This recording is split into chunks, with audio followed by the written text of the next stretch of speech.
안녕하세요. 오늘은 크리스마스 이브인데 어쩌다 보니 이것저것 찾아보다가 이상하게 보도 자료가 많네요. 지금 환율이 심각하긴 심각한가 봅니다. 자, 그럼 이번에는 어디죠? 한국은행이 아니라 기재부에서 세제 혜택을 주겠다며 그 달러의 국내 유턴을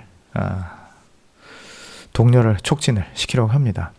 여기 보시면 여기 나온 대로 한번 볼게요. 이런 것들은 가급적이면 여러분들이 그냥 구글이나 이런 데서 기획재정부 보도자료 딱 치시면 다 나옵니다.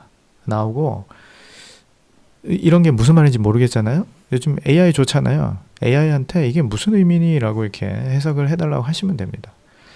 사실은 그 이놈의 AI가 등장을 해가지고 이런 쪽에 전문가들 이거 해설해서 먹고 사는 사람들이나 기사 뭐 이런 사람들 사실은 필요가 없어지게 되겠죠 앞으로. 국내에서 과연 내가 AI보다 똑똑하다라고 자신있게 말할 수 있는 사람 몇 명 될지 궁금합니다. 특히 이런 누적된 지식을 가지고 해석을 하는, 그러니까 뭔가 규칙을 벗어난 그런 것들에서는 모르겠지만 이렇게 뻔한 룰이 있고 학습된 자료가 많으면 생각보다 AI의 그 답변이 정교하거든요. 저도 오늘 좀 공부를 했고 시간이 아까우신 분들을 위해서 제가 대신 그냥 그 원본을 가지고 읽어드릴 테니 저런 것도 있구나, 세상 살 때 저런 걸 봐야 되는구나 라고 생각을 하시면 좋겠어요. 신문기사 이런 것들도 결국은 뉴스도 마찬가지 원본, 우리가 데이터로 얘기할 때 로우 데이터라고 하죠. 로우 데이터에서 어떤 의미를 추출해내는 게 뭐 통계든 뭐든 연구하는 사람들이 하는 일인데, 이렇게 원본을 기준으로 팩트 체크를 하는 것이 우리가 혼란을 막을 수 있는 제일 확실한 길이거든요. 그러니까 빨리 한번 리뷰를 해보겠습니다. 외환시장 구조적 수급 불균형 해소를 위한 국내 투자 외환 안정 세제 지원 방안 발표.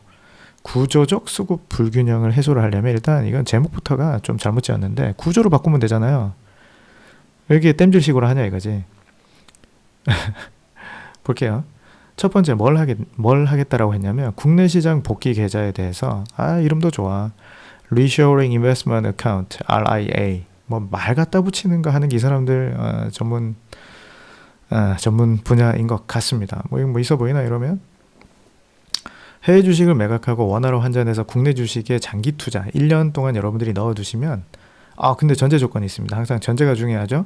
개인 투자자가 12월 23일까지 보유하고 있는 주식을 매각한 자금을 이렇게 국내로 가져왔을 때 해외 주식 양도소득세에 대해 한시적 세제 혜택을 부여하는데 한도는 5천만 원이고 시기에 따라서 차등으로 한다. 그러니까 당장 다음 달 1분기에 복귀하게 되면 100%, 2분기는 80%, 하반기는 50%.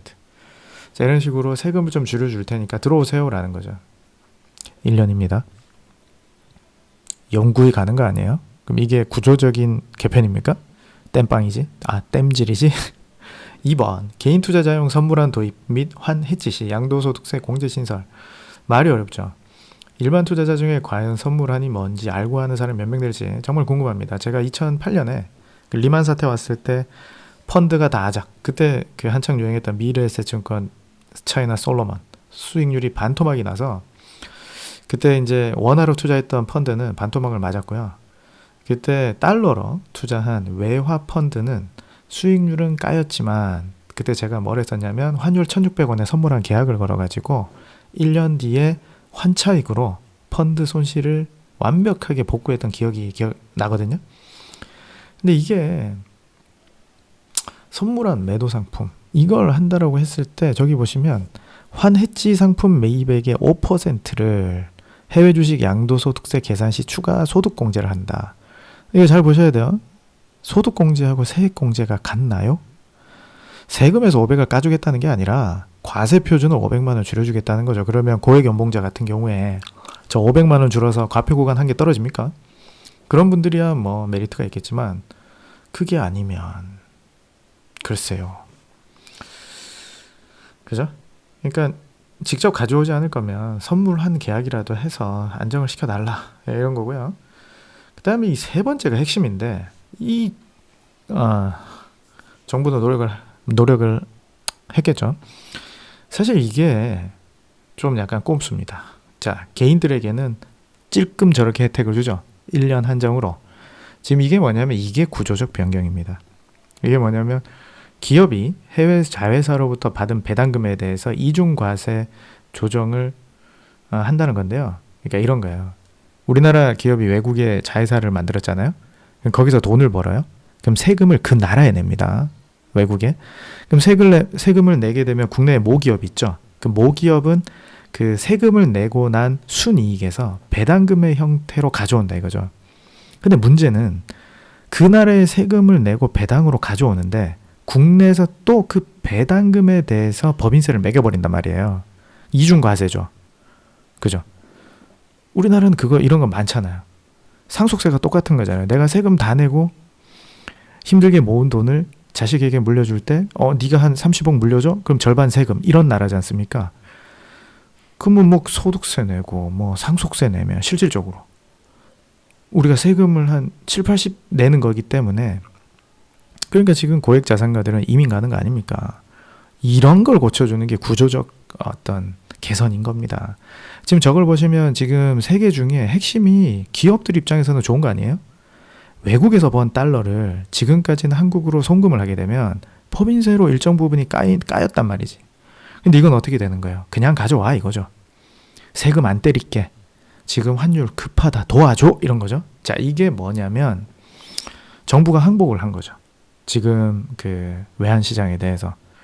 근데 이게 이렇게 이제 갑작스럽게 정책들이 나와서 먹히면 참 좋은데 문제는 외국의 만약에 환투기 세력들 입장에서 보면 한국 시장이 지금 굉장히 취약한 상태라는 게 지금 사방팔방 이게 노출이 되는 거잖아요.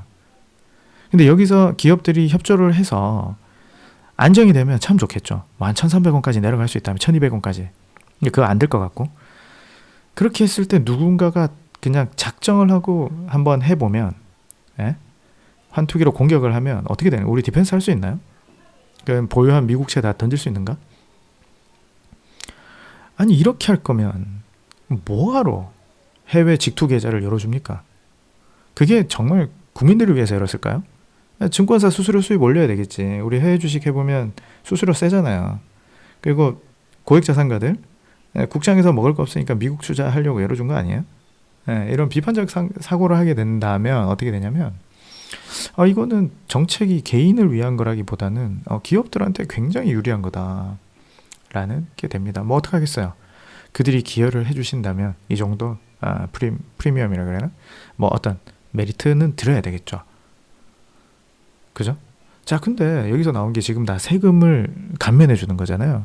그럼 여기서 생기는 세수 결손은 어떻게 해결합니까?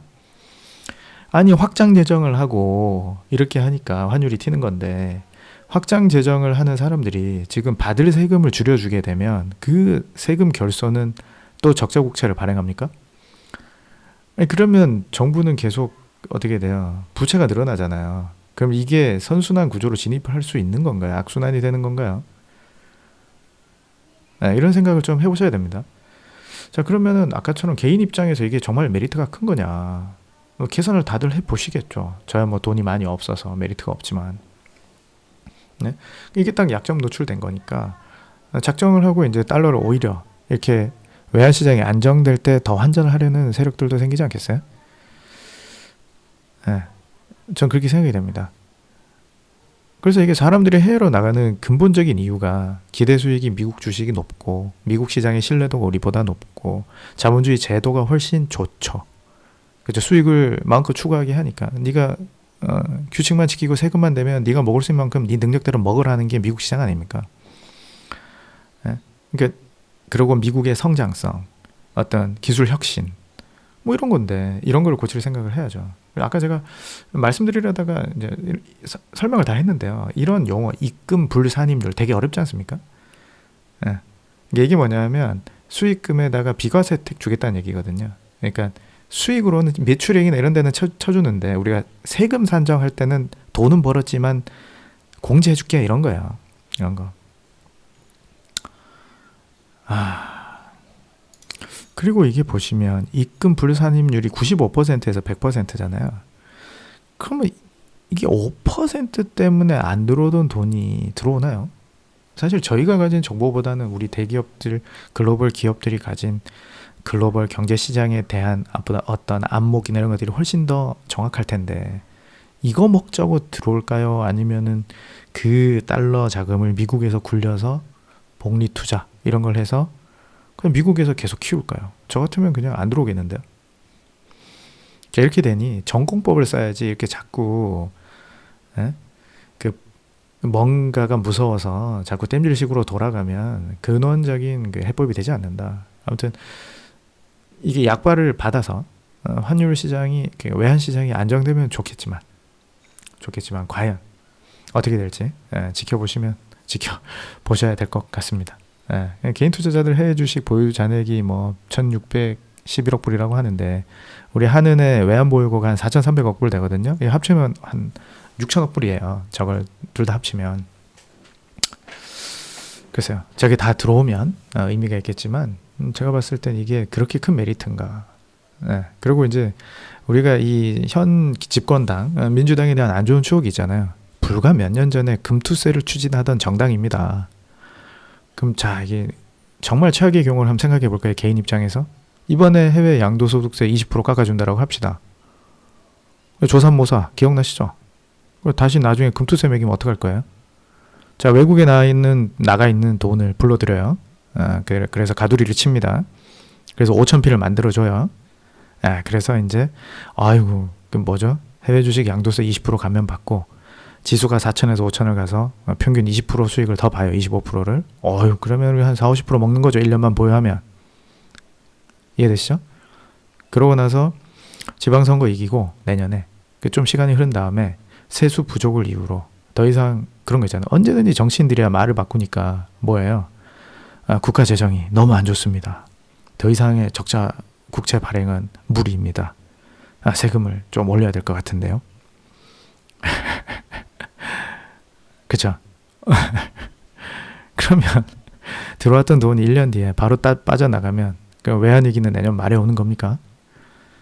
자, 그래서 전 개인적으로는 이게 그렇게 큰 기대가 되질 않습니다. 아쉽게도 뭔가 누가 봐도 이건 쌈박한데? 뭐 이런 게 나와야 되는데, 이거는 그런 거 있잖아요.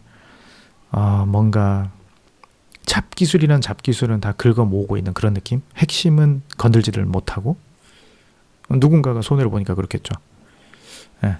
그래서 다음에 나오는 뭐 또 정책이 하나 나왔던데, 내년에 뭐 탄력세율 관련된 거는 다음 클립에서 한번 다뤄보도록 하고, 이 내용은 여기서 줄이도록 하겠습니다. 수고하셨습니다.